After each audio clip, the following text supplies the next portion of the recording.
जागतिक जल दिवस हा दरवर्षी 22 मार्चला साजरा केला जातो। या दिवसाचं आयोजन जागतिक स्तरावर जलसंपत्तीच्या संरक्षणाची जागरूकता निर्माण करण्यासाठी केलं जातं। या जागृतीचा उत्तम उदाहरण म्हणजे अकोला जिल्ह्यातील कान्हेरी सरप हे गाव। कशा प्रकारे सकारात्मक पाऊल उचलल्याने या गावाची कायापालट झाली आहे पाहूया।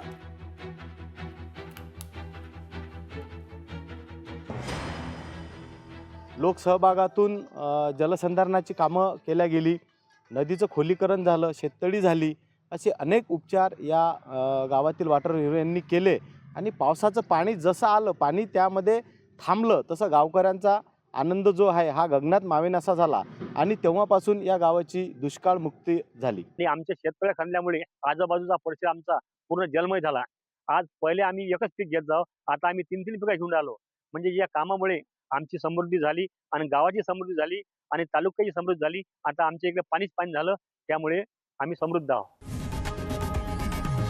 लोकशाही मराठी ऐका, पहा, जागरूक रहा।